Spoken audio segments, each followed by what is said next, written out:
just to get here.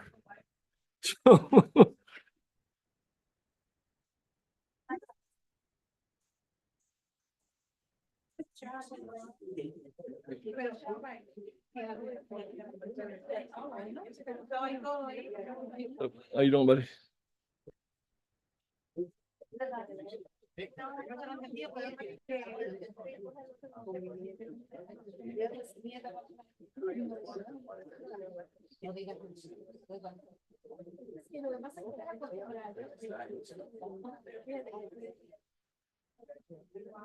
Uh, She's not coming? Oh.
I didn't realize that. I think Victor was. Yeah. Yeah, I haven't. Thank you.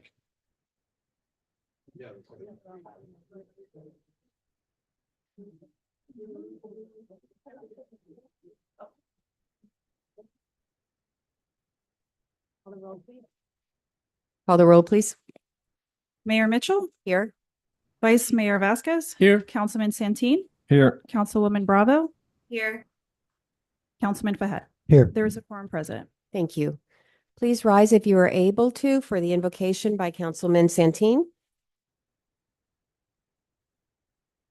Before we start invocation, I would like to take a couple minutes of silence for one of our local residents.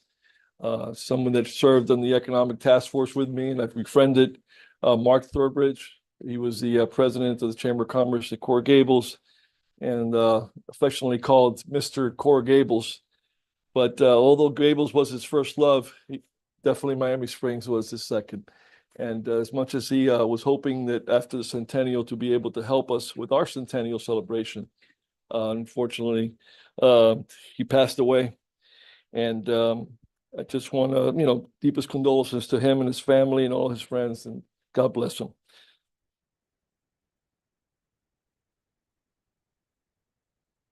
Lord, thank you for your many abundant blessings. Thank you for the ability to be involved in useful work and the honor of bearing appropriate responsibilities. Today, I pray for our mayor and all levels of city officials in Miami Springs, in particular this assembled council. I'm asking you would graciously grant us the wisdom to govern amid conflicting interests and issues of our times. We keen thirst for justice and true needs of our residents. I ask all this in your name, our Lord and Savior, Jesus Christ. Amen. Please join us in the Pledge of Allegiance.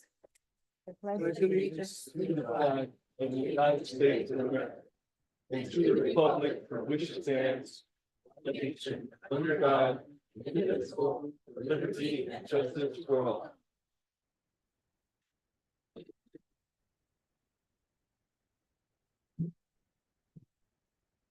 Welcome, everyone, to our regular city council meeting of February 24th, 2025. It's great to see so many people in the audience tonight. And for those of you that are joining us virtually, welcome also. Thank you for joining us. We'll get started with our awards and presentations. And our first awards is going to be recognizing the 2025 STEAM Expo Miami Springs Elementary School students. And STEAM stands for science, technology, engineering, arts, and math. Is that correct? Have I got it right? Science, technology, engineering, arts, and mathematics. Art and it's wonderful. So you can imagine this is a really broad range of very, very important topics. We're very honored tonight also to have our school board member, Dan Espino, joining us for these presentations. So let's go ahead and get started. Our first student is Russell Windrum, and he gets a bronze medal. And I guess council, I'm going to call him out and then we'll go to the front so we can take photos. Russell Windrum is the bronze medal. He's the third place science fair project winner. We have the robotics winner is Avery Pearson, Alberto Alcandu, and Benjamin Owens, and they won the robotics. And then we have the mousetrap car competition is Adeline Jaser Rojas and Bianca Owens. So all of these students, we are delighted, just as you're proud of yourselves and your families are proud of you. Know that our community, that Miami Springs, you make us proud. You make our city proud and you make the residents of Miami Springs proud. So thank you for this great achievement. And let's go ahead. The council will go at the front. If we could have the students step up and with our school board member, Dan Espino, to present these awards.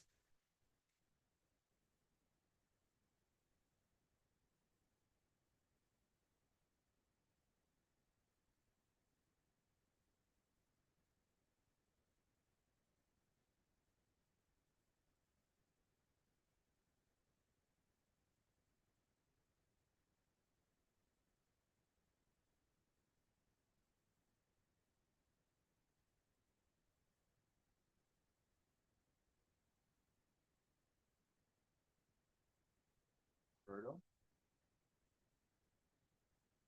Benjamin,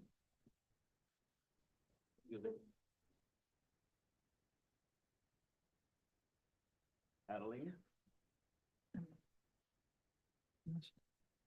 Bianca, take that one as well. They're on their way, but they're off. Reed, and Annabelle. Annabelle here? Madam Mayor, if I may just address. the Yes, rest. please. So, to all the parents, Why don't you sure, of speak course. here so it's those at home. So to Danny Spina, your school board member. Wait, we have another one. Come on up, kids. There you go.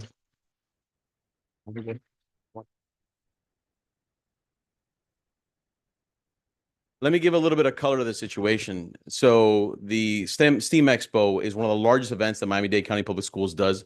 We do it in partnership with Miami-Dade College, and it brings thousands and thousands of kids from all over Miami-Dade County to compete in a number of competitions. I'm going to leave them out, but there were posters, mousetrap powered car. I know that firsthand. I've done it 2 years in a row. This year I did it with my second eldest, who happens to be here. And kids bring out the best in themselves.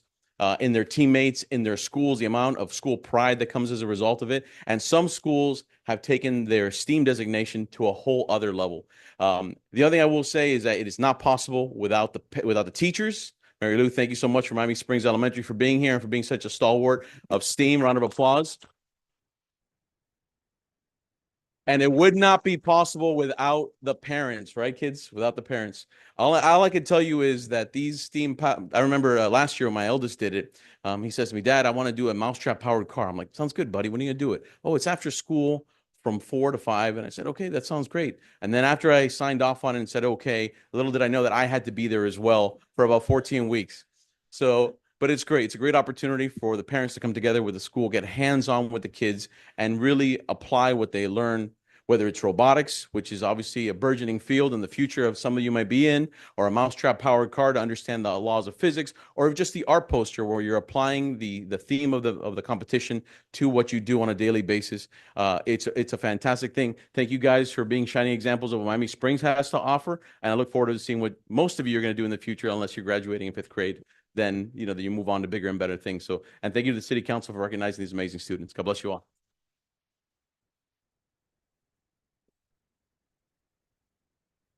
Mary Lou, come on up.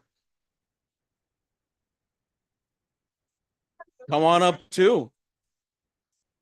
Yeah, tell everybody a little bit about these.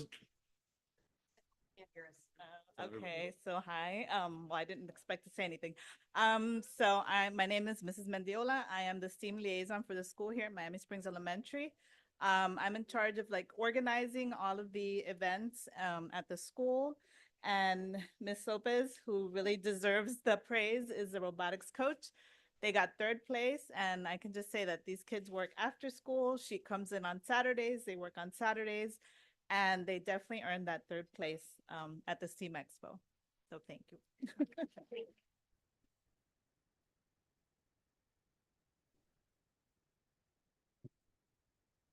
Bring the kids up forward a little bit. Come over. There you go.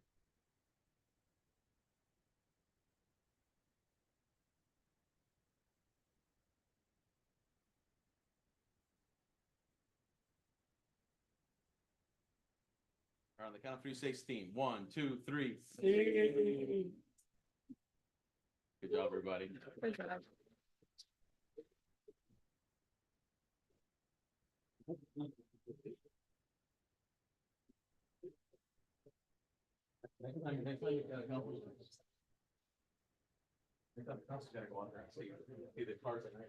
Yes.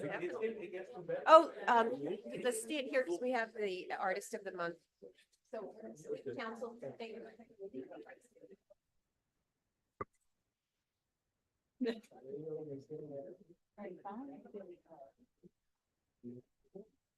Thank you, students, for making us so proud, for making Miami Springs shine. And now our next agenda item is announcing the artist of the month, artist with an S of the month for February 2025. And these are the seniors from our Adult Community Center. I encourage all of you, if you didn't notice on your way in to, on your way out, admire their very, very talented paintings that are hanging displayed in our city hall. We're very grateful. You make our city proud, and it makes it much more interesting for anyone who visits the city to see the artwork of our residents. So thank you for doing this. And I'd like each of you to come up and say your names, because is it 3 of you that have worked there? All of you, all 5 of us. Okay, come on up, say your names. And if you aren't here in the audience tonight, sometime this month, be sure to drop by City Hall and just to enjoy. They really are very, very nice paintings.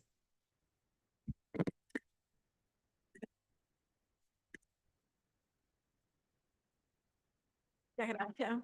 Es un honor estar aquí para nosotros. Hacemos un buen esfuerzo. Estamos ya bastante mayorcitas, pero el esfuerzo está ahí y el trabajo nos da mucha satisfacción. Muchas gracias por ayudarnos en eso también. Mi nombre es Ofelia Ravel. Gracias, Ofelia.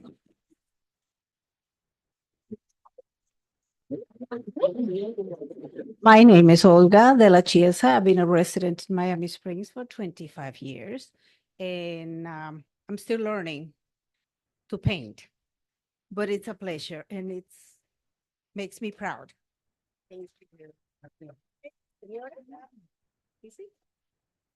Lara White, nice to be here. Hi, good evening. My name is Monica Thompson, and I've lived here 50 years. And this is the last couple of years I've enjoyed the activities at the Adult Center, and I recommend everybody come and enjoy it because it really brings out the best in you. Hola, mi nombre es Marlene Martín. Estamos en este grupo de pintura por 2 años y la verdad que hemos adelantado muchísimo. Nos sentimos muy contentos de estar en el grupo y muy orgullosos de todo lo que hemos avanzado. Gracias. Hola, my name is Miss De La Cruz. I see you. Very talented individuals, all of them.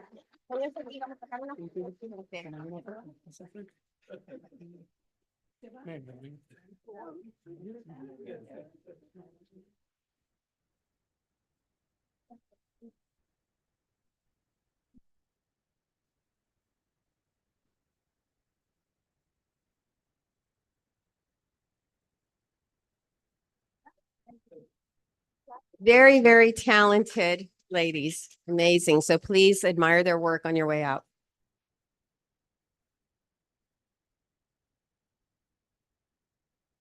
And I want to encourage anyone who has artistic talent. It doesn't have to be painting. It can be ceramics. It can be photography.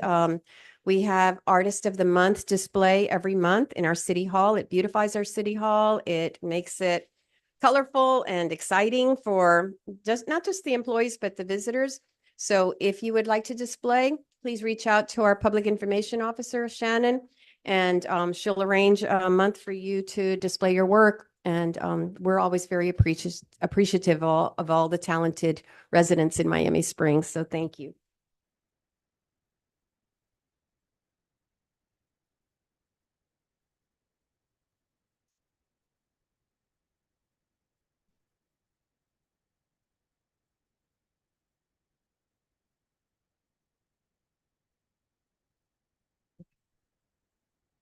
Agenda item?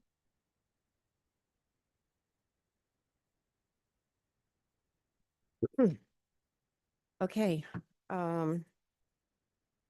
We don't have anyone signed up for open forum, so we'll move to approval of council minutes for the February 10th, 2025 regular meeting. Motion to approve 6A. Second. Any discussion? Call the vote, please. Vice Mayor Vasquez? Yes. Councilman Santeen? Here. Councilman Yes. Yes. Yes. Sorry, is it too late to go to open forum? The gentleman that came to ask me if he could speak about something that he wanted to bring up. Yes. And I told him Okay. yes, but I didn't really tell him to go and sign up. Okay, Shirley. It's my fault. It's, George, was that a yes or a no? You said Yes, I'm sorry. And Mayor Mitchell? no, you can go ahead, just state your name and you have 3 minutes. Wait, Okay. can I finish the motion? I'm sorry. I'm so sorry. Can I apologize. finish the motion to close Motion out to the? approve. Sorry, Eric. Minutes. It's okay. It's okay. Motion approved. Councilwoman. She signed off. Okay. You signed off? The motion was made already by. Yes, by It's- Fahad, then you second? Yes. And then I got all yeses. Yes. Okay. We're good to go. Okay. Good to go. Thank Good to you. go. Thank you. Yes, sir. We're So- all ears. Hi, thank you. My name's Augustine Buñuel. I live over at 409 Manola Drive. Back in 2001, I had a tree removed from my swale. I called it in because the tree had died. And the city came in and removed it, and I was told that it was going to be replaced later that year. It's been 4 years. I was just coming in to see if there was anything that could be done to speed up the process. I went through the channels. I sent an email, but I just keep on getting told it's going to be later this year, later this year. Okay.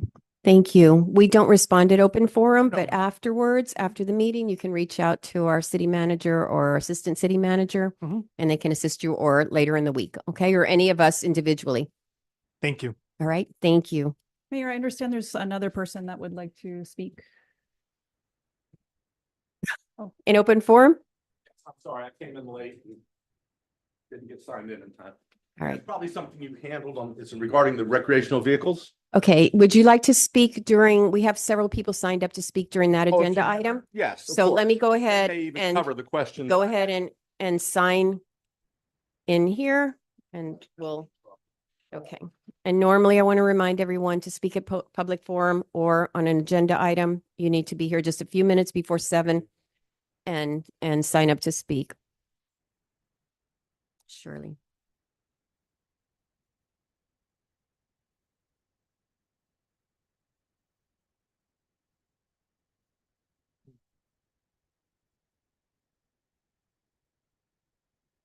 Okay, thank you. All right, we'll go to agenda item 8, public hearings, and we have 8A. It's a second reading on the Miami Springs Employee Handbook. Eric, are you going to Sure. read that? Yes, ordinance for second reading. An ordinance of the City of Miami Springs, Florida, amending Chapter 34, Civil Service of the city's Code of Ordinances by amending Section 34.01 relating to the adoption of a civil service policy and procedures manual and repealing Sections 34-02, 34.03, 34.05 through 34.07, and 34.09 through 34.22, adopting the City of Miami Springs Employee Handbook, providing for conflicts, providing for severability, providing for codification, and providing for an effective date. Thank you. Let me see if we have anyone signed up to speak. Okay, this is a public hearing on this item. Is there anyone that would like to speak on this item? We'll open the public hearing. Good evening, Mayor and Council. Thank you for keeping the Civil Service Board in this ordinance. It seems much fairer to me as just an individual looking at this. For the employee, if there is a grievance, which in Miami Springs, they don't usually fire people and we don't usually need the board, but it's there and it's not a peer or it's not someone reporting directly to the city manager or the director of the department of the person with the problem. So by keeping this board, I am all in favor of modernizing and doing this ordinance the way you've done it. Thank you very much, all four of you, and Bravo, who isn't with us right now. Ms. Owens, could you state your name and address for the record? I did. Neri Owens, 169 Corridon Drive, been a resident since 1958 and still living here, thank God. And those were two of your grandchildren that received the STEAM award. Is that correct? Yes, ma'am. My grandchildren are growing up here. My son grew up here. My ex-husband grew up here. My parents lived here. My in-laws lived here. So I don't really know about Coral Gables or other areas. I do know a lot about, or a little bit about Miami Springs. All right. Thank you. Congratulations on your grandson's achievements. Okay. Is there anyone else that wants to speak for the public hearing on this item, the employee handbook? All right. No one online, Erica? No, ma'am. I'll close the public hearing. Mayor, motion to approve 8A. Second. Any discussion?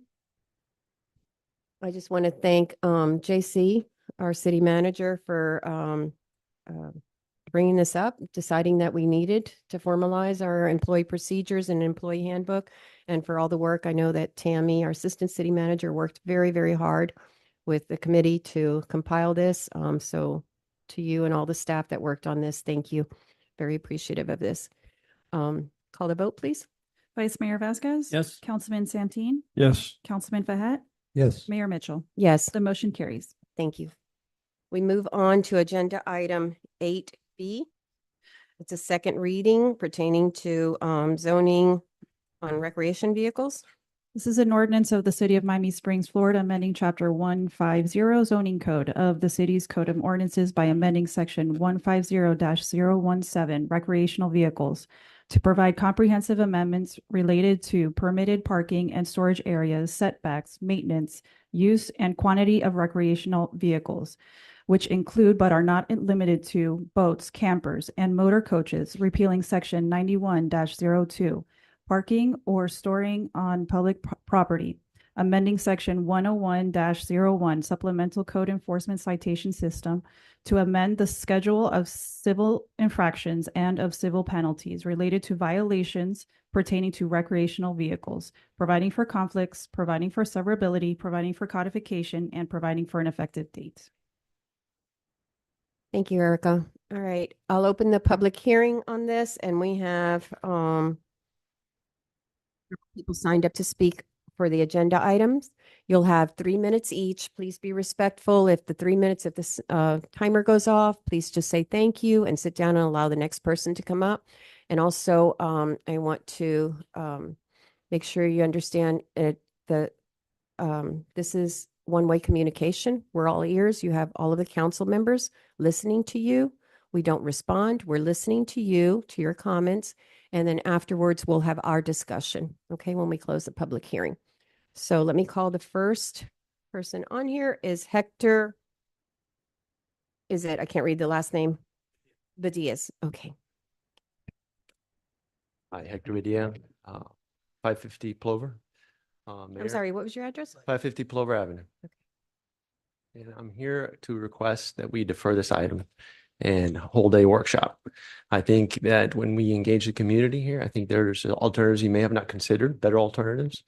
And I recommend that we defer the item and host a workshop. I'm willing to donate my time to help you do that. So, thank you. Thank you, sir. Okay, next is Michelle Aguilar.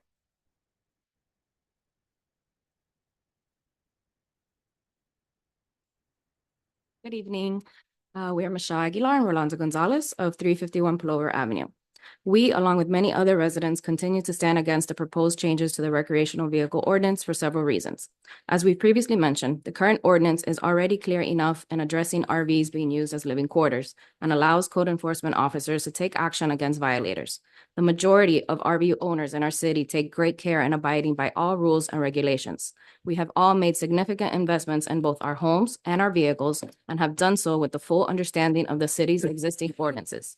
Changing the rules now feels not only unfair, but also discriminatory against law-abiding residents who are simply following the ordinance as it stands today. Why punish the residents who are abiding by the rules for the actions of a few bad actors?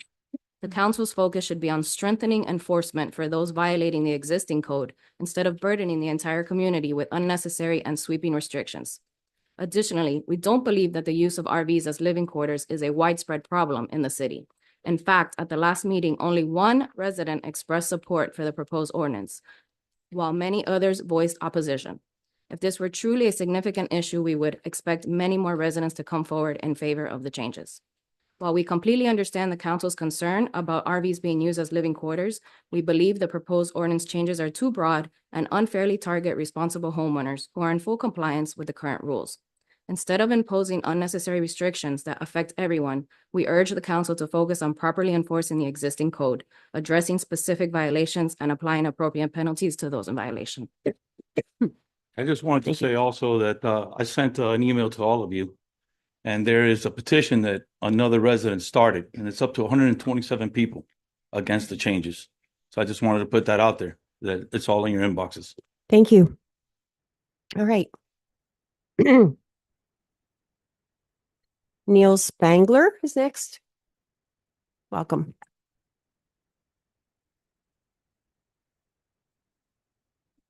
I also would like to speak against the changes in the ordinance. Like what Michelle was saying, I don't see a need to change the ordinance. I think what we have now, if it were enforced, is, adequate for our needs. I also don't see a huge problem in Miami Springs with people living in their RVs. I've driven around and I've talked with some of the council people, and how many people have actually called to complain about this? I know that some of the council people have said they've received calls, but is that public record? Can we get that number of how many people have actually called? Also, I've been speaking with my friend Jose, who spoke at the last meeting. He was the one that spoke about having a child with disabilities and the reason he needed to keep the electric on with his AC. And we found a couple of things in the code as it's on the website today. One, the use of the word prima facie, which basically means we're guilty until we prove our innocence. And that doesn't really seem fair in a situation like this. Also, the language states that recreational vehicles must display and or be hitched to an operable motor vehicle with a permanent license tag. This does not account for situations where you might need to go get gas. You pull a trailer out, you put it in the front yard, you need to go get gas, or you need to take your car to go to work that day. Pull it out on a Friday morning, you're leaving for the weekend, but you still need the tow vehicle to get back and forth for work. That doesn't seem, it just doesn't seem like it's necessary. Then he's emailed this to all of you, so you'll have it in your inboxes. Also, it says that the recreational vehicle shall not be parked or stored with slide outs for an extended period, more than 24 hours. But what time period is that 24 hours? Is that 1 hour, 24 days? Is it 24 hours in a row? The code doesn't specify exactly how that 24-hour period is supposed to be. And it just seems, I agree with what Hector Badilla said. I think a workshop would be great to get the input of the residents and let us tell you what we see as residents, since none of you on the board actually have an RV. All of us are very much experience in it, and we can be very helpful. I too would be more than willing to donate my time. Thank you. Thank you, sir. Okay, and next we have John Gosens.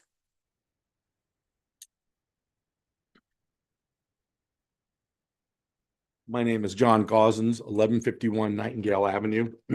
And the ordinance as it existed, I had a problem under it. And it was addressed by code enforcement with people living and renting out that RV. And this was going back 2 or 3 years ago. But I do notice that now, and I'm not knocking public works, code enforcement, they're stretched so thin.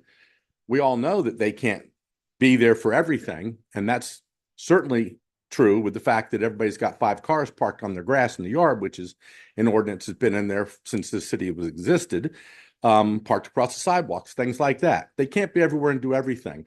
My only question tonight, which I know is not going to be answered, but for you to consider, when you have in this, and I was not able to be here for the first reading, and they describe recreational vehicles under the code, and it includes boats and everything else. But later on in this proposal, where they drop the number down to 2, and they are referring to apparently 7,000-pound vehicles that are made to be lived in, to me, that's double speak, probably inadvertently, in the code. But when you have described what recreational vehicles are, and later on you describe something else where you say there's 4 vehicles, and then suddenly it's 2 when you get down to the bottom of the next page, it makes me wonder, is that room for misinterpretation is my concern.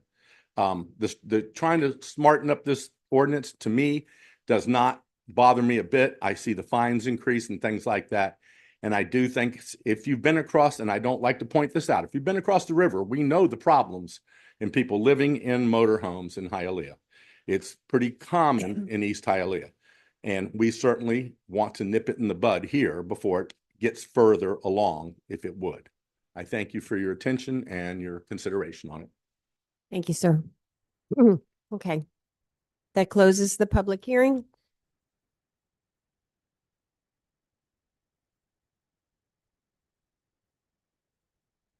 We're at the second reading.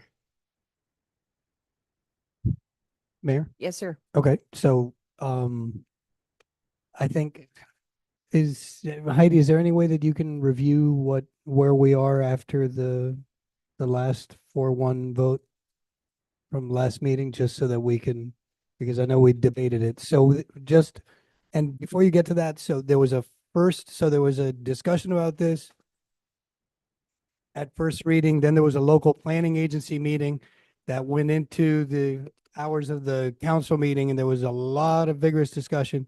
And we ended up in the same place as we had when we finished the first reading. And now this is the second reading. So this is going to be the third debate, and we have gotten a lot of input, but can you summarize for us, Heidi, where we're at after 2 debates?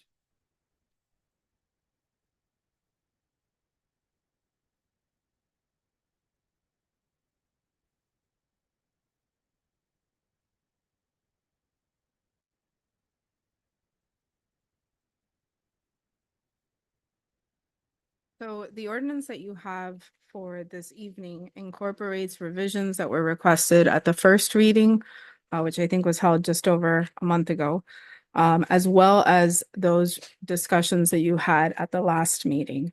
And so there's been an extensive amount of debate on this issue, as well as when we originally discussed the item about a year ago, and council directed us to draft the ordinance with the intent of addressing people living in their RVs, the camping type. I know there was a comment made this evening about the definition of RVs, and we've talked about that in some of our readings. So RVs are broadly defined in our code. They encompass everything from airboats to swamp buggies to motorhomes, coaches, and boats, and jet skis, and golf carts. So the ordinance addresses a lot of types of objects that one might have for recreational purposes. What we did is we tried to give code enforcement the tools to better enforce the code. As was noted by some members of the public, the code already provided a prohibition on using RVs for camping or sleeping in the city. That was clear. However, the ability to identify which vehicles were being used in that fashion was really amorphous. You know, it was a prohibition, but how do you identify if somebody's doing this? So we tried to give code enforcement some additional language to help enforce that aspect of the code. The other primary thing that we did here is we reorganized the code to make it a little easier to read through, and when you're actually applying the code, understand what the regulations are. From the get-go, everything that exists in your existing ordinance regulating RVs of any kind was retained into this ordinance. There are very few things that were changed. One of the things that has been Fahad, to your point about summarizing, you know, where the debate has gone.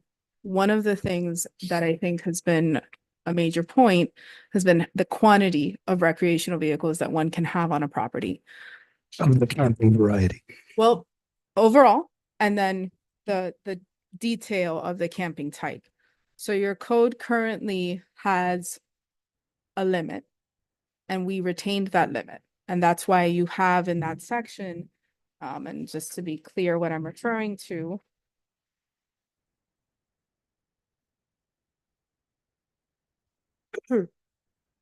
I'm referring to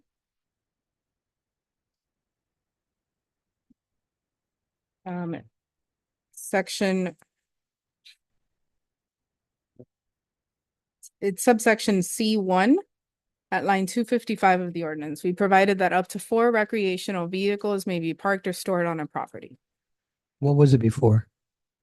There wasn't a limit. That is what you have currently in your That's code. 4. Doesn't say it as neatly as that. Right.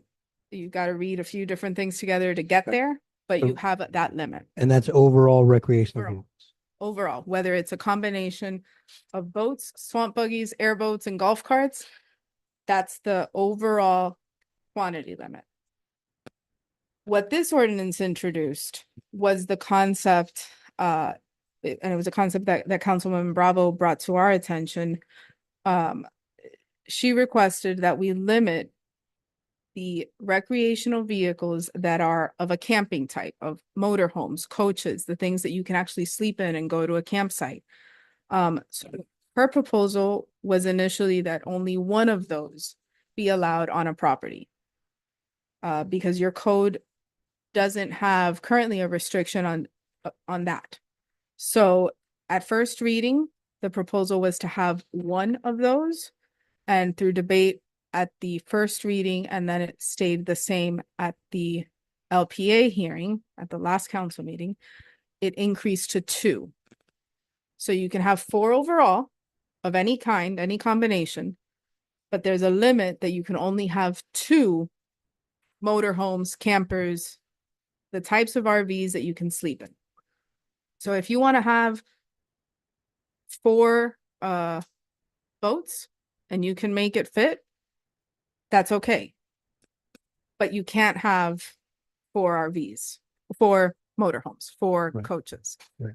So that's where that limit came in. Can I clarify something? I'm pretty sure that we settled on 2 at the vote at the end of you guys correct me if you think I'm wrong, but I'm pretty sure at the end of the first reading, we had said 2. That's correct. So we debated it. You know, we went from 4, we debated 1, we settled on 2. At the LPA, we hashed it all over again, but we ended up, twice we've debated it and decided on 2. That's correct. Okay, thank you. So that was, I think, one of the biggest points of contention, the number of motorhome types of vehicles. And we ended up there was a gentleman who spoke to this point, whether boats would be included in that because the definition of RVs is so broad. And we added in language to that limiting section that says the RVs described in this subsection are those that are intended to be used for camping and sleeping outside of the city's jurisdiction. As far as I know, boats are not used for camping or sleeping. Right. Although they could be, but that's not the intent of this section. So, so that's that part. There were a few things that we added that are new in the code. Again, just improvements. And I don't think that there were any concerns about those sorts of things. It was things like if it's a type of vehicle that needs to be registered under Florida law, you need to have it registered, you need to display your license plate. There are some recreational vehicles as defined in our code that under Florida law do not require a tag. For example, a golf cart. Golf carts were already defined as a recreational vehicle in our code, but as we've learned through other discussions, do not require registration. So, so that's that. We provided the language about allowing an RV to be temporarily parked for no more than 24 hours in a 48-hour period in the front or side of a property. And the purpose for that was to allow people to load and unload their equipment and supplies. We heard the way that this section started at first reading, and just to take you back to about a month ago, that provision, and I'm at line 288 of the ordinance, subsection E4, that provision provided that you could park these types of vehicles for no more than 2 hours in a 24-hour period. And as I was drafting this, and for members of the public, I know sometimes we think that the council is drafting these. We are drafting it for their consideration, and then we evolve the ordinance and improve it as best we can. So my thought process was with the 2 hours in a 24-hour period was that we'd be able to identify these vehicles. We didn't want these vehicles lingering on our streets or in our front yards or things like that for a very long period of time under the guise that they were being used for something else. But through discussion, we learned that people may need more than 2 hours to load and unload their vehicle. So we heard from the public and we made that change in response. And so now we've provided that you can have them temporarily parked for no more than 24 hours in any 48-hour period. The idea being, again, we left it at 48 hours because if you're preparing for the weekend, you have a long weekend perhaps, and you start on a Thursday, you don't necessarily want people saying that they're out for 24 hours in back-to-back timeframes, but we allowed it to go over the weekend, basically. So you would prepare your RV, you'd leave for a couple of days, come back, and then be able to unload, presumably.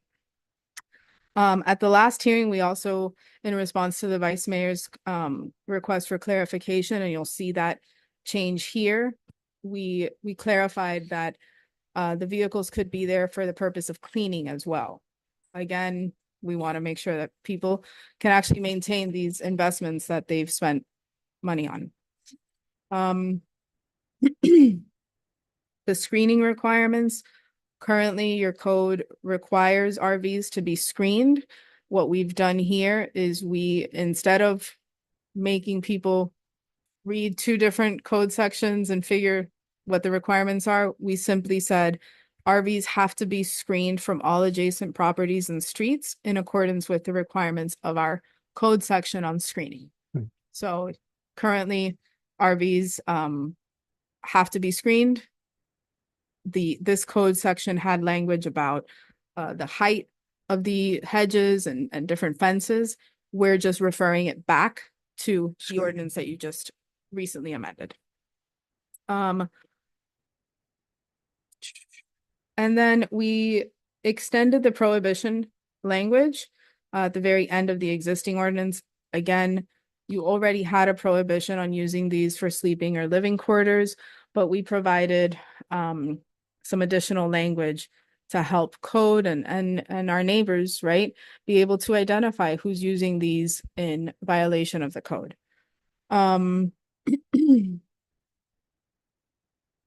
There's a lot of language just for those who may be looking at the ordinance, perhaps for the first or second time. There's language in this part of the code that looks like it's new because it's underlined, But again, in our effort to make things easier to read, I moved things under this section from existing language so that it's just easier. But along with that, we also provided that RVs wouldn't be attached to generators or service connection lines. That was something that was brought to our attention as activity that you might see when RVs are being used for permanent living. They might be connected for a certain period of time to a generator or to a water line or a sewer line.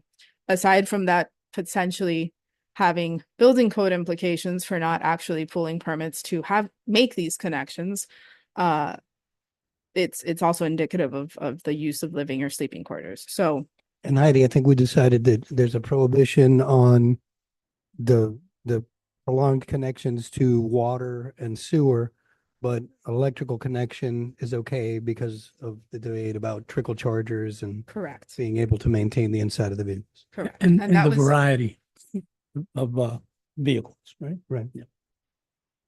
That was something that was brought up both at the first reading And the second. as well as the second time we heard this during the LPA.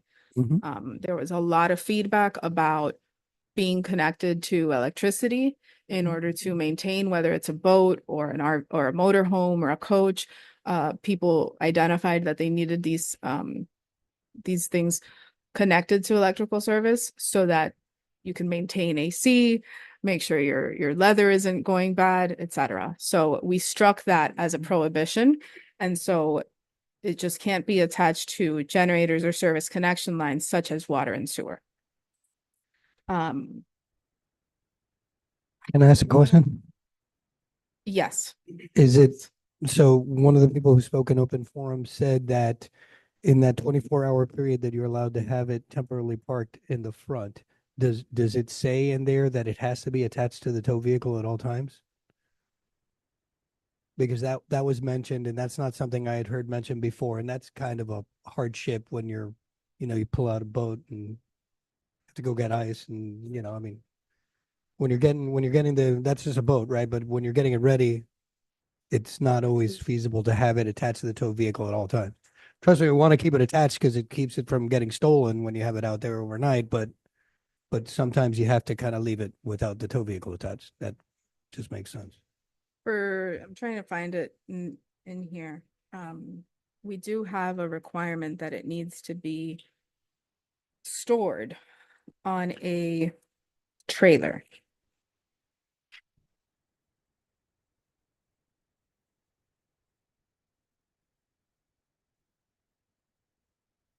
Yeah, so at line 284 in subsection E, we have that boats, personal watercraft, and vessels of any type shall be stored on a trailer at all times. Right. But that's for storage purposes. So Sure. I guess your question is, So a camper that is Yeah, unhitched like if you- from a right, truck, right, can it be in the front Right. yard? right. Anything that's on a trailer. Or even a trailer, right? Like sometimes you have a trailer, and So it does say, I see where the question is coming from. It's at line 291. So the whole section talks about recreational vehicles may be temporarily parked for no more than 24 hours in any 48-hour period in the front or side of the property for the purpose of cleaning and loading and unloading equipment and supplies. The next sentence reads, the recreational vehicle must display and or be hitched to an operable motor vehicle with a valid permanent license tag. So I think that's where you're not going to be able to have that split right, where you the Correct. truck that you're going to be using to haul right, the motorhome right. is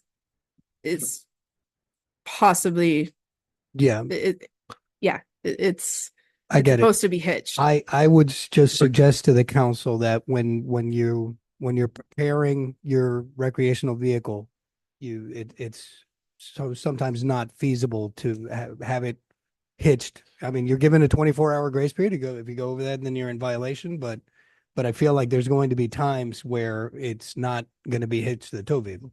Some people, the tow vehicle is your commuter vehicle, and that's it. But you still got to get, I think that if we're offering that 24-hour grace period, we should be able to offer it that it can be out, and just for that period of time, then it's got to go back to being stored or, and again, I don't think most people are going to take it out, right? As a boat owner, right? You're not going to take it out and just leave it out, but you know, you're going to want to keep it hitched because that's the best way to keep it safe, right? But you know, sometimes you got to be able to unhitch it and go get something that you need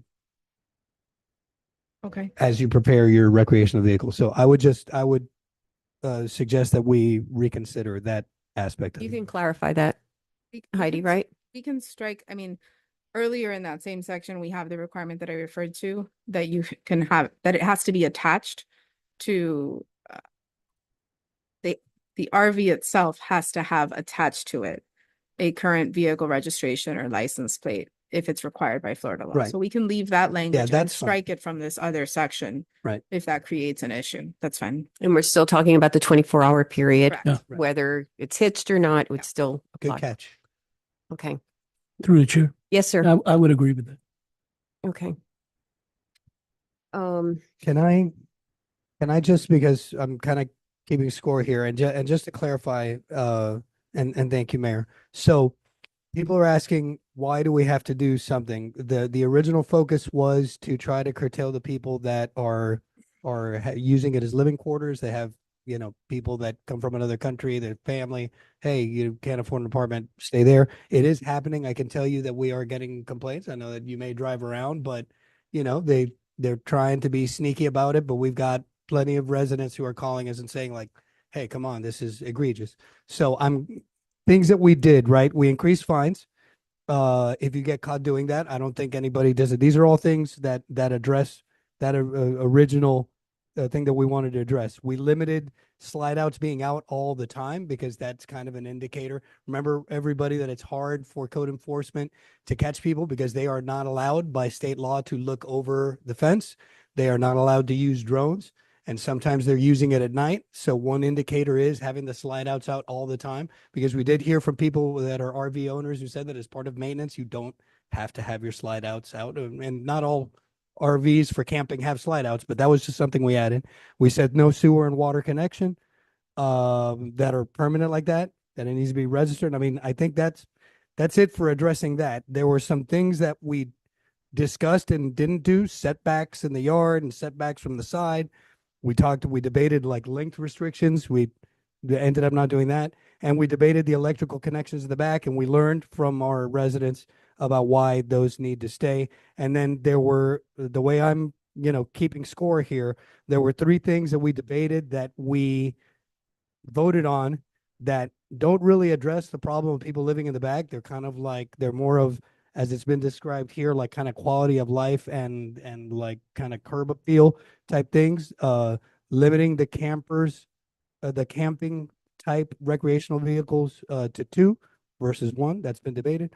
Limiting the disrepair. We did say that, right? That RVs can't be in states of disrepair for a long time, which I think is reasonable because some people are like running a boat and mechanic business in their backyard. And the 24 hours in the front, which we debated to this very moment, which doesn't address the whole like people living in the back, but I think that's something that there was, for aesthetic reasons, that's something that we put into here. So I think that everything's been covered in terms of what we voted on twice. So I would motion to approve 8B with all the discussion you guys. You're passing a motion. Is there a second? Second. All right. Any discussion? Nope. Okay. I just want to say thank you for everyone that we've listened to you. This is 3 meetings now that we've listened to you, which is the essence of how the process usually works with 2 meetings, and we've had 3. But I want to remind the council that the reason that this came up is because there is a problem. We're getting complaints. People are using motorhomes, and it's the cost of living. You know, affordable housing is difficult. That's the reality. People are using motorhomes. They're renting them out in their backyard to other families. We've gotten complaints. I've gotten complaints of, you know, people not even living there. They come in through the alley and they enter, renting boat space also because you have a big yard. So, you know, I'll rent space in my yard for you to keep your boat and keep your RV and whatever. We've had complaints of situations where they're dumping their sewage, the dump, I forget what you call that, but we've had recreational vehicles in the past, my family, so I'm pretty familiar with everything that it's a lot of work. But of dumping it in the backyard just because there's nowhere else to dump it, they're not connected to sewer or anything, and then putting lye in the backyard to cover the smell because after a while, so it's a lot of problems. Also I am still, but I will acquiesce, is I believe it should be one vehicle. I've gone back and forth on that, trying to, but the more I've heard from residents, should be one recreational vehicle, not two, but I know the rest of the council wants to leave it at two because what happens is, and what's happening is some people have a recreational vehicle and it's like a car. You're not using it anymore. So you rent that one out and you get a new one and you've got two stored. But again, I'll acquiesce to that point, although in the future that might have to be addressed. The reason that this came up is because we're having problems and we need to address them. So with that, no other discussion? Call the vote, Through please. the chair? Yes, sir. No, I just wanted to clarify that, I know I did and several other members when we debated the issue of two vehicles, of the kind that we've been talking about. I know for me, one of the things that I thought about was, residents who already have those vehicles. And I was, my approach to the problem that we're trying to solve was to be just and fair and also not punish anyone. And moving forward, you know, the ordinance would, the code would be more clear than it has been. And I think we've put those measures in, so. Yes, and the purpose for this was to help code enforcement when we're getting these complaints to be able to, and unfortunately, that's what code enforcement is all about, you know, about having codes and having code enforcement officers that can enforce them. We can write everything we want, but if we can't enforce that, then we live in a city where, you know, pretty much anything goes. And ambiguity in the code makes it difficult for them to For- enforce, so. And the ones that are suffering because this is happening next to them are the ones that are the most frustrated because we're calling you, we're asking you to do something. All right, call the vote, please. Vice Mayor Vasquez? Yes. Councilman Santeen? Yes. Councilman Fahet? Yes. Mayor Mitchell? Yes. The motion carries. Thank you. We move on to the consent agenda, and we have 3 items in the consent agenda. Does anyone have an item that they wish to pull for discussion? Through the chair, Yes, sir. I'd like to motion that we pass the consent agenda resolutions 9A, B, and C. Second. Any discussion? Call the vote, please. Vice Mayor Vasquez? Yes. Councilman Santeen? Yes. Councilman Fahet? Yes. Mayor Mitchell? Yes. The motion carries. Thank you. All right, we'll move to agenda item 12A, and we have a request by Councilman Santeen. Yes, the request today is to see all the hard work the Centennial Committee has been making. And they wanted to present the new improved logo and website for the council to look at and approve.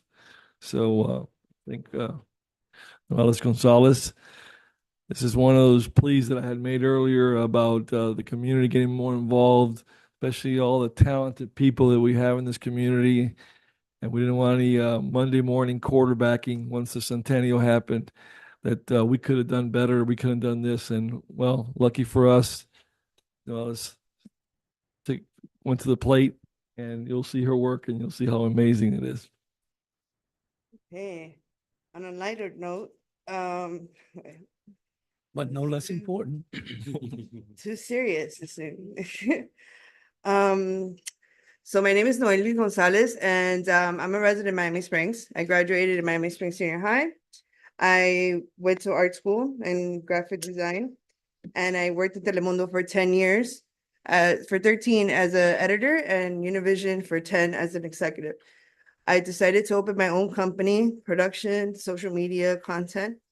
And after attending a town hall meeting here a couple of months ago, I heard the Centennial, and I was like, let me get involved and help them out and see what I could do and, you know, offer my services. So working with Alex and Santeen and everybody in the community, and this was an adventure. So I created a marketing plan and a logo so that it just ties into the community and what it represents, right? So going right here. So the idea of the 1920s, it was the era of innovation and it was a optimism. So I think that resonates today, right? And the vision of what Glenn Curtis had. And it resonates today in our community. That whole era of the 1920 Art Deco style look. So with that in mind, I designed a logo like this. That has the plane, the Jenny, has the year, and it has the Art Deco feel to it.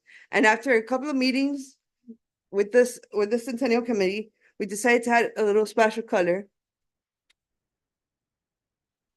And this is the logo today. Very nice. Thanks.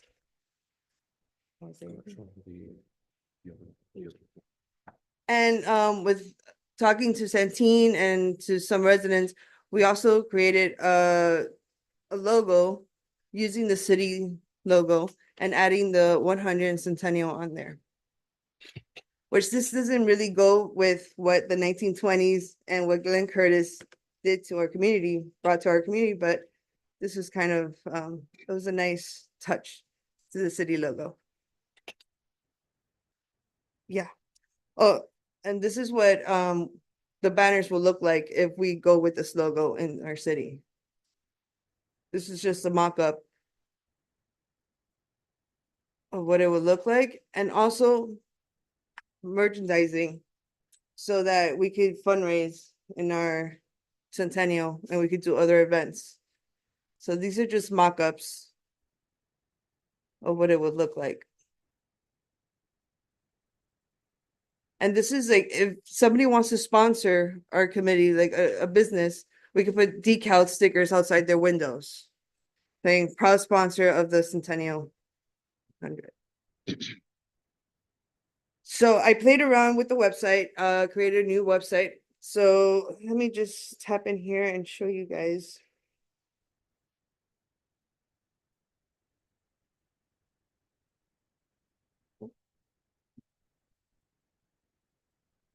It opens.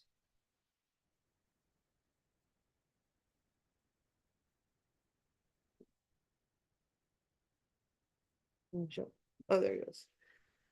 So I worked around the website to make it a little more interactive with the community. Right here, it has a little message about the community and the history. A montage of Glenn. And then as you go down, I don't see anything here. What's happening? As you go down, it'll say the history and so I made, oh, something's going on here. Probably the internet. Huh? It's the Probably the internet, yeah. Oh, okay. I was freaking out. I was like, no. Let me just restart it a little bit. So pretty much the website has our history, community stories where people in the community could just send us their stories, send us their pictures, and they could be posted on the site. Centennial projects with the 100 trees that are being planted and all the projects are being done around the community. The Centennial events will be posted on there, the sponsors, a donation page, and also the shop, right? And meet the committee. So it has a little bit of everything, so it could be more interactive with everybody. So this is our history page. And I worked this with Ken Wild. We worked together on this. He sent me a lot of notes. And I think because of the internet, it's kind of, so pretty much it goes all the way down. As you, I did it this way so you could just go all the way down and go into a rabbit hole, right? You just keep going, keep going.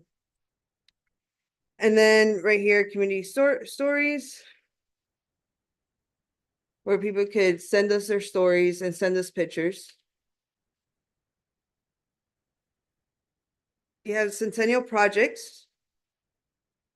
And if you click this button here, 100 years, 100 trees, and it'll tell you a little bit about the 100 trees that are being planted. And as we go, the page will be populated with more information.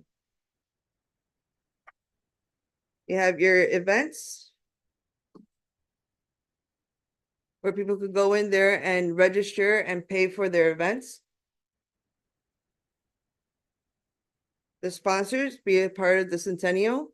And when you click on there, it'll go to an email, which is the 100 years in the city email, and they could just ask questions or become a sponsor.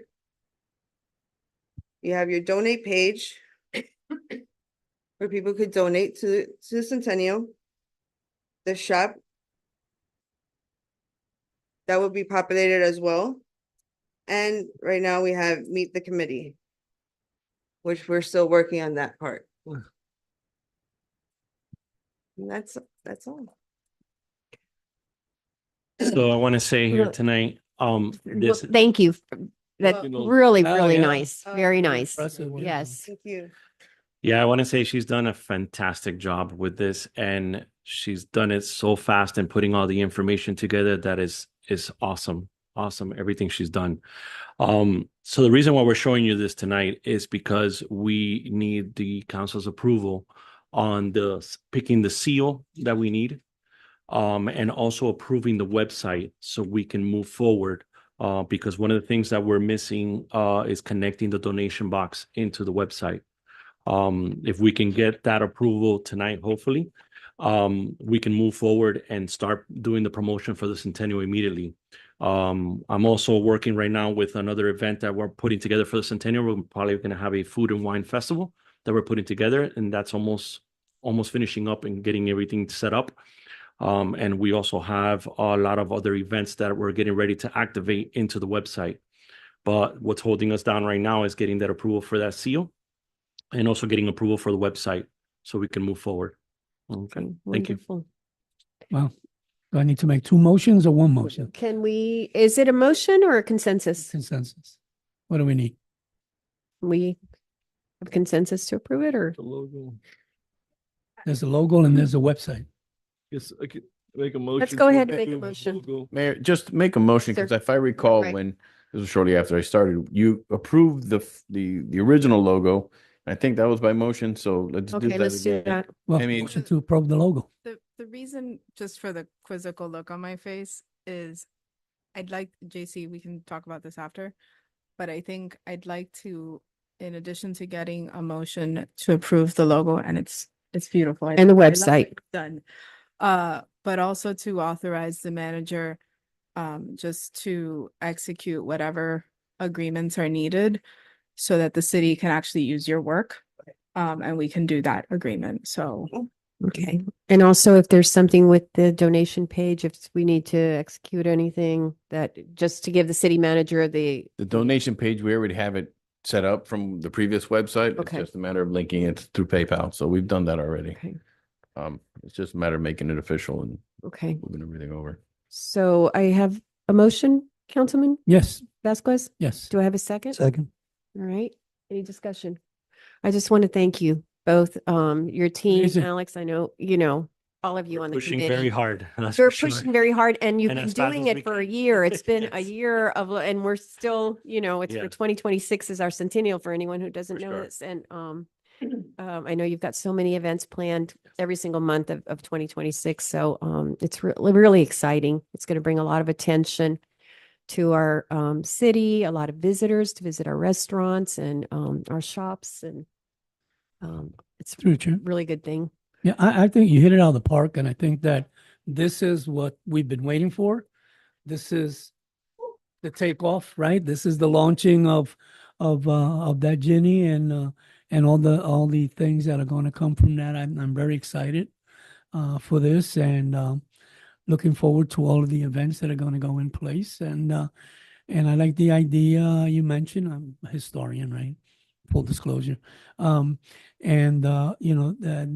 topic, the themes, it's 100 years. So it's starting with the, with prohibition but also with the jazz age, right? So, and also with the women's right to vote. So 1920s were very significant, and taking on from there. So I think we're going to do honor to Glenn Curtis and all the folks with him. It wasn't just him, but all the folks who were with him, putting together this beautiful city. So I'm excited. I am too. And thank you again. We cannot thank you enough, because I don't know of another board that has done harder work for a longer period of time consistently, you know. And still there's so much to come. So again, we're very, as I'm speaking on behalf of all of our residents, thank you for doing the celebration, preparing you the very much. celebration for us. Thank you. So let's take a vote. Vice Mayor Vasquez? Yes. Councilman Santeen? Yes. Councilman Behet? Yes. Mayor Mitchell? Yes. The motion carries. Thank you. And Does that Councilman include the- Santeen, does that thank you include the for being website? the liaison with the Centennial Committee. I know that involves a Thank you, lot JC. of work in the background. Yeah. And JC. Thank you, guys. All right. Congratulations. I like Very to- much. I like Thank to you. say yes. Good work. Good work. I'd like to take credit, but all I did was say yes. All right, we move to reports, our city attorney. This evening, Mayor. Okay, thank you. Our city manager. Yes, Mayor, just a few things. Recently, Richard Wheeler from the CMI came to see me. They're working on two projects. They actually process, or I think they may have been issued the permits already. One of them is minor. It's fencing to really secure the perimeter. And then the other one is they're going to be putting up their monument sign. They're going to build it in the same architectural style as obviously the Pueblo style mission. So that's going to come out onto Deer Run. It's going to be nice. I believe Roy is the one that's doing it for them. It looks nice. So you guys, that'll be something coming up in the very near future. The Veterans Memorial is it's coming to a close, hopefully by the end of March. Since we were directly purchasing a lot of the supplies and the equipment and fixtures, we received last week some of the ground fixtures, light fixtures. Tomorrow we're getting the flagpoles, and then around the third week of March we're getting the Eternal Flame sculpture that goes on top. We're waiting to receive all of them so that the contractor installs everything at the same time, and we should be done by the end of March with this project. Then we'll set up the dedication ceremony shortly thereafter. Let's see here. We have, I don't know if you've noticed, but here in City Hall, I'm giving kind of City Hall a little bit of facelift, nothing major. Just painting some accent walls and then redoing the landscaping in the front. So if you're wondering what's going on, that's what's happening. And you'll see it, we're doing it in-house with public works staff. So we're doing it slowly but surely, just chipping away at different things. So every now and then when you come in, you'll notice something different. This is something different. So it won't be too drastic. Don't worry about it.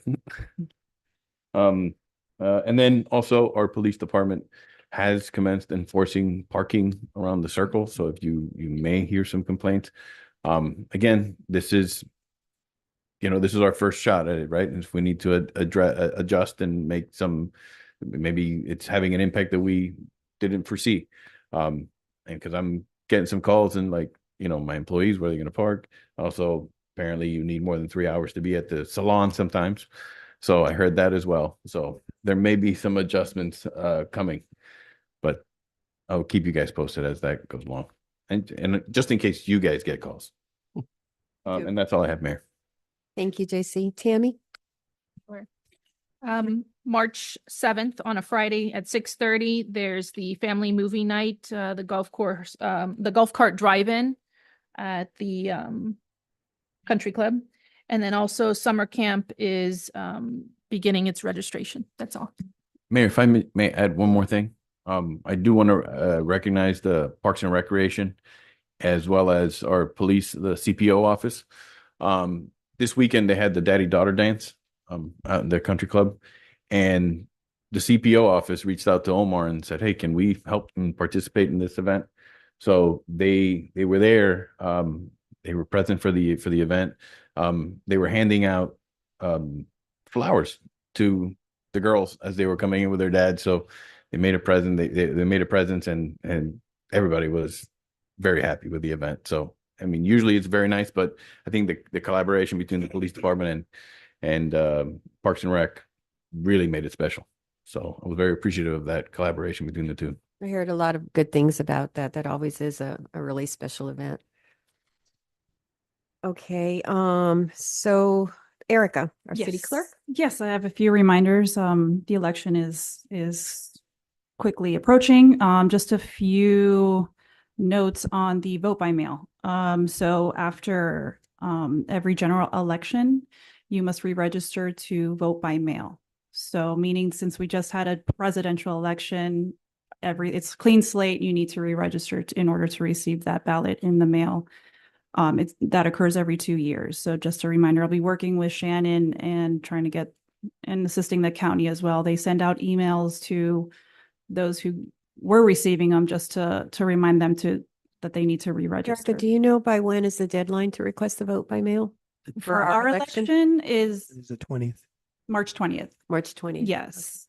To request the vote by mail. For our And you election, still- yes, okay. but you need to re-register in order to. Before March 20th. Yes. And then you'll get the ballot in the mail. Right.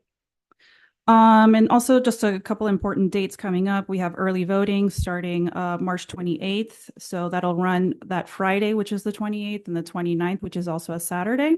From 8 to 4, it'll be here at City Hall in this room, council chambers. And then we will have election day, April 1st at the Country Club from 7 to 7. And that's the super center. It's considered a super center. That's where all the precincts will vote. So it's just one location, not where everyone usually votes during a presidential election. Okay, That's it. thank you. Thank you. All right, let's start with the Vice Mayor.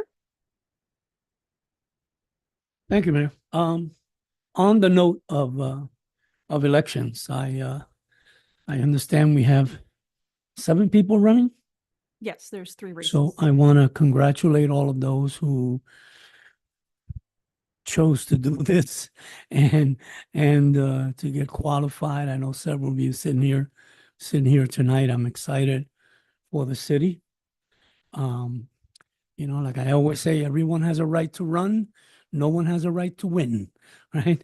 That's up to the voters. But I hope we get out there and, you know, get everyone excited about the elections, and let's see if we can break some records, some record turnout. I know sometimes it's a little challenging, but you know, having been on the other side, I know how hard it is to run an election in this town. Also and I want to thank the people who have stepped up to run. I appreciate your commitment to our city, to our town, to do this on behalf of our city. You know, it takes heart, and it takes commitment, and it takes a little bit of love too. So, good luck to everyone. The War Memorial is close to my heart, as you know, and a number of people here. It's really exciting to see it coming along. You know, I don't know if there's anyone around who was here back in 1945 when the first War Memorial was done, but you know, it's a recognition of those folks who took it upon themselves in the city to recognize and establish a war memorial for those individuals who would paid the ultimate price for our freedom. And so I stopped back there last week. I got a sneak preview.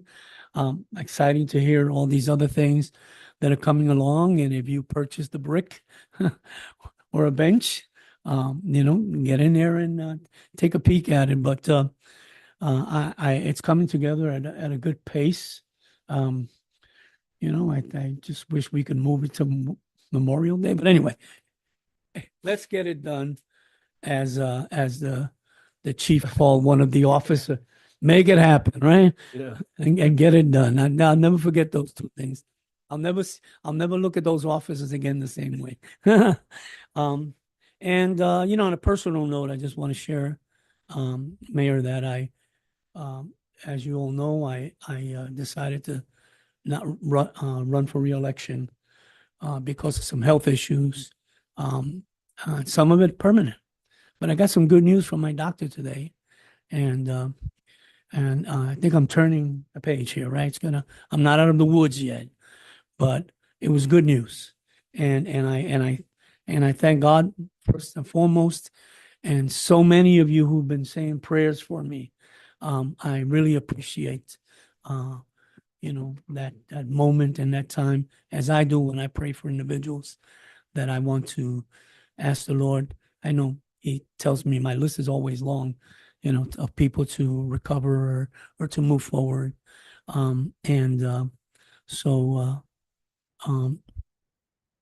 Thank you so much. I'm looking forward to seeing all the candidates on March 6th. Be sure you prepare, get ready. Some of you have done this before, and you're all hands at this. Some of people are doing it for the first time, which is exciting to see as well. So, buena suerte. Thank you, Councilman Fahet. Yep. Just want to thank everybody. Some of these ordinances are like giving birth. You want to cut the umbilical cord, and but I think that we gave some tools to code enforcement to be able to address that original issue, and I think that it was a good mixture of hearing feedback from the community and allowing them to help us shape a better ordinance without having unintended consequences that would be hardship. So thank you to everybody for the hard work on that. I know it was tough. Thank you, Heidi, and thank you, everyone. Councilman Santeen. Well, I'm going to continue with my plea to our residents to get involved with our centennial. Tomorrow we have a meeting. At what time is that? At 6 p.m. Here in City At Hall. City Hall, yeah, in And the the chambers. public is welcome to attend. Yes, please. So continue to get involved. As you can see, look at the talent that we have in our community. Also want to thanks to the mayor's initiative with the Greater Miami that we've been collaborating for in the last, for a while, but this time I think we're putting their feet Greater to the Miami fire. Convention and Visitors Bureau. Yeah, we're putting the feet to the fire, and I think they're stepping it up and at least getting involved. And we have on Wednesday a small business summit in collaboration with as a host Rotary Club, as well as the City of Miami Springs, and as the mayor mentioned, the Greater Miami Business Convention and Business Bureau. It's a mouthful. So yeah, that's why I just say Greater Miami. So it's on Wednesday at the Whole 19. You have a business, they'll talk to you and give you some of the tools that they use for marketing and ways that we can all improve our businesses with tourism and so forth. So it's free to the public. Just got to register. I think that the city has given enough information out there to do it. But it's on February 26th, Wednesday from 8:30 to 10:30. Then a couple of things 2 weeks away. So I can't forget my friends at the Optimist Club. They have their barbecue cookout in the Circle, March 8th. So please try to, maybe that week, just try to stay back on not eating too much, because we have, of course, also the Women's Club. We have the Taste of the Springs, March 9th, right after. So please, March 9th. That's what I said. Sorry. Man, she's a tough cookie, man. You're married to her. She's corrected me. It's all good. So straight and narrow, bro. Well, that's it. Thank you. Mayor, I'm sorry, I forgot. I wrote something down that I forgot to mention. Sure. And I was mentioning, congratulating all the folks that are running, but I wanted to congratulate Councilman George Santeen, because with all the openings, no one chose to run against my dear brother, and so he will be on the council next time around. So congratulations, George. Thank you. Hey, and I have just a few comments. I wanted to, based on what Erica said about the elections coming up, it's, just the next few weeks. The Women's Club is having a Meet the Candidates forum, and I hope the residents will make time to attend. It's at March 6th, which is a Thursday at 7 p.m. at the Rec Center in the Rebecca Sosa Theater. It's a great way to meet all of the candidates. They'll all be there, and help you make your decision. We're a community that really takes our local elections seriously. We know each other, we know the work that we do, and it's important to us who we elect for these positions on the council. So I encourage all residents to please make time, put it on your calendar, Thursday, March 6th, 7 p.m., Community Center. I want to thank the Miami Springs Women's Club for this is, I don't know how many years in a row every time. And this is another one of their amazing events. And they do so much. And we have the president of the Women's Club right there, Millie Perez Crespo. Perez Crespo. I get I always turn it around, you know.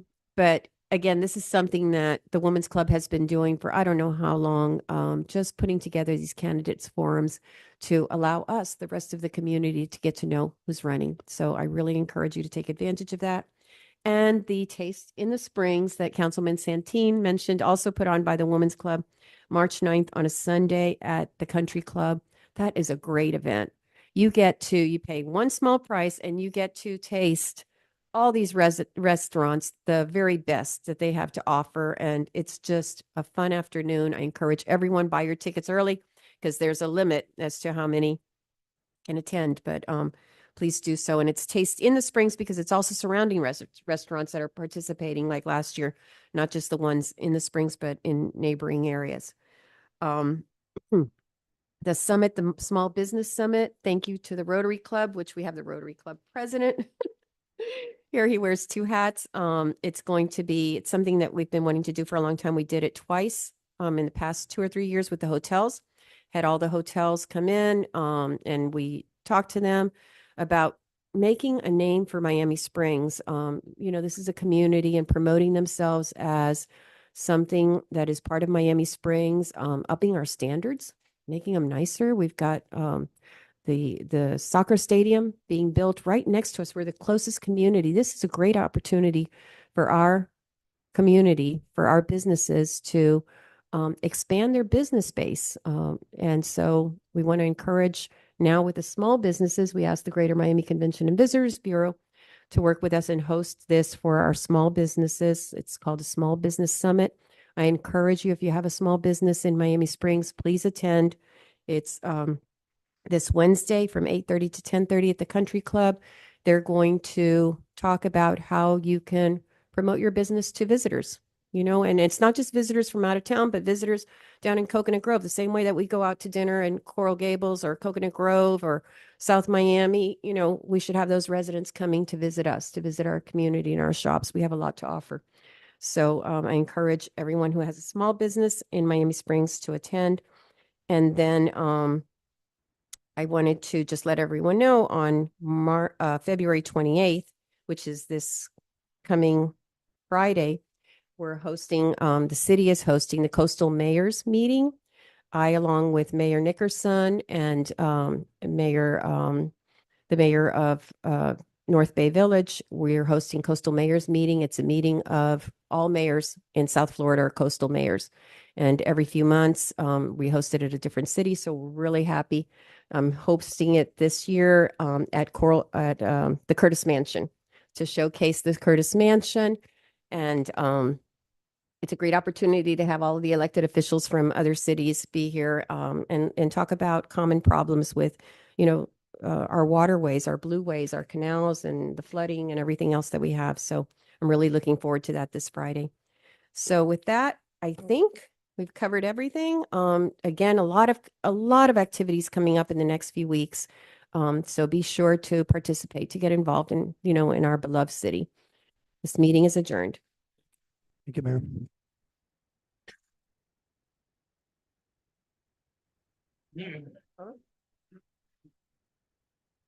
Lunch. 11:30. Same here. You take care. 11:30. It's lunch. 11:30. Good night. Bye. Yes. You guys are putting the Bye. Night. Yes, yes. Shorter meeting, right? True. Right.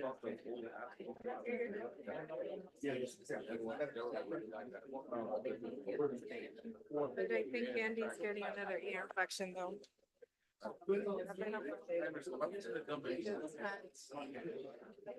Wait, how's your trip tomorrow? Because they don't want to, just because they could.